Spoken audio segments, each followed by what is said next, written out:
ಹುಬ್ಬಳ್ಳಿಯಲ್ಲೂ ಕೂಡ ಮುಂಗಾರು ಮಳೆ ಚುರುಕಾಗಿದೆ. ಇದರ ಪರಿಣಾಮ ನಿರಂತರವಾಗಿ ಮಳೆ ಸುರಿತಾ ಇದೆ. ಅದರ ಜೊತೆಗೆ ಧಾರವಾಡ ಜಿಲ್ಲೆಯ ಗ್ರಾಮೀಣ ಭಾಗದಲ್ಲೂ ಕೂಡ ಮಳೆ ಅಬ್ಬರ ಮುಂದುವರೆದಿದ್ದು ನೀರಿನಲ್ಲಿ ಸಿಲುಕಿದ 3 ಕುರಿಗಾಹಿಗಳು 300 ಕುರಿಗಳು. ಅಗ್ನಿಶಾಮಕ ದಳದ ಸಿಬ್ಬಂದಿಯಿಂದ ಕುರಿ ಮತ್ತು ಕುರಿಗಾಹಿಗಳ ರಕ್ಷಣೆಯಾಗಿದೆ. ಹುಬ್ಬಳ್ಳಿ ತಾಲೂಕು ಇಂಗಳಹಳ್ಳಿ ಸಮೀಪ ಈ ರಕ್ಷಣಾ ಕಾರ್ಯಾಚರಣೆ ಆಗಿರುವಂಥದ್ದು. ನೀವು ಕೂಡ ವಿಜುವಲ್ಸ್ ಅನ್ನು ಗಮನಿಸ್ತಾ ಇದ್ದೀರಿ.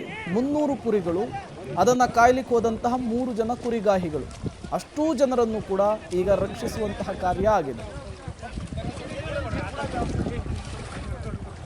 ಯಾವ್ದ್ರ ಇಲ್ಲೇ ಹಿಂಗ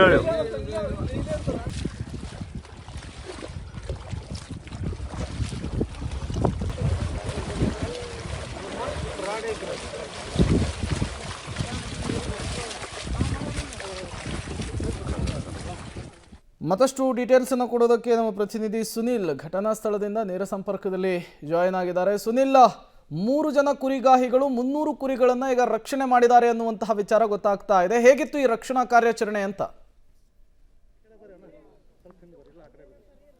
ಪ್ರೇಮ್, ಈಗ ಮೊದಲ ಹಂತದಲ್ಲಿ ಅಂದರೆ ಈಗ ಕುರಿಗಾಯಿಗಳು ಮತ್ತು 300 ಕುರಿಗಳು ಸಿಲುಕಿಕೊಂಡಿರುವಂಥದ್ದು. ಸೊ ನಾನು ಆ ಒಂದು ಘಟನಾ ಸ್ಥಳದಲ್ಲಿ ಇದ್ದೀನಿ. ಇಲ್ಲಿ ನೋಡ್ಬೋದು, ಬೆಣ್ಣೆ ಹಳ್ಳದ ಒಂದು ನಡುಗಡ್ಡೆಯಲ್ಲಿ 300 ಕುರಿಗಳು 3 ಕುರಿಗಾಯಿಗಳು ಸಿಲುಕಾಕೊಂಡಿದ್ರು. ಮೊದಲ ಹಂತದಲ್ಲಿ 3 ಕುರಿಗಾಯಿಗಳನ್ನು ಮಾತ್ರ ಈಗ ರಕ್ಷಣೆ ಮಾಡಿರುವಂಥದ್ದು. 300 ಕುರಿಗಳು ಇನ್ನೂ ಆ ನಡುಗಡ್ಡೆ ಪ್ರದೇಶದಲ್ಲಿ ಇರುವಂಥದ್ದು.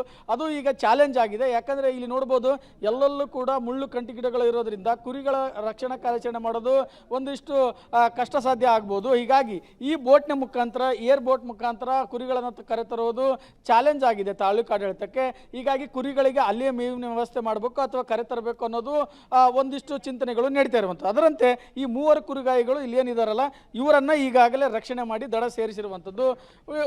ಕುರಿಗಳ ಎಮೋಷನಲ್ ಇವ್ರ ಜೊತೆ ಯಾವ ಜೊತೆ ಅಟ್ಯಾಚ್ಮೆಂಟ್ ಇತ್ತಂದರೆ, ಒಂದು ಸಣ್ಣ ಕುರಿಮರಿ ಜೊತೆ ಈಗ ಅವರು ದಡವನ್ನು ಸೇರಿರುವಂಥದ್ದು.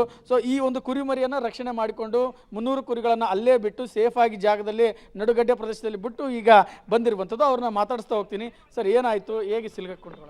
ಸರ್, ನಾವು ಡೈಲಿ ಮೇಯ್ಸಕ್ಕೆ ಹೋಗಿದ್ದೆ ಸರ್. 4-5 ಗಂಟೆ ಸುಮಾರು ಮಳೆ ಬಂತು. ನಾವು ಮಳೆ ಬರೋ ಕಾರಣದಿಂದ ನಮ್ಮ ಕುರಿ ಹಿಂಗೆ ಹೊಡ್ಕೊಂಡು ದಾಟಬೇಕು ಅನ್ನೋಳಿಗೆ ಅಂದ್ರೆ ಜೋರಾಗಿ ಹಳ್ಳ ಬಂತು ರೀ. ದಾಟಕ್ಕೆ ಚಾನ್ಸ್ ಆಗಲಿಲ್ಲ. ಹೀಗಾಗಿ ನಮ್ಗೆ ಎಲ್ಲಿ ಹೋಗಕ್ಕೆ ಇದಾಗಲಿಲ್ಲ ರೀ. ನಾವು ಸಾಯಂಕಾಲ ನೈಟ್ ಎಲ್ಲ ಪೂರ್ತಿ ಅಲ್ಲೇ ಇದ್ವಿ. ಅಲ್ಲೇ ಇದ್ದಾಗ ಬೆಳಗಿನ ಜಾವ ಪೂರ್ತಿ ನಾವು ಇದ್ದ ಜಾಗದಾಗೆಲ್ಲ ನೀರು ಬಂತು. ನಮಗೆ ಸ್ವಲ್ಪ ಭಯ ಆಯ್ತು ರೀ.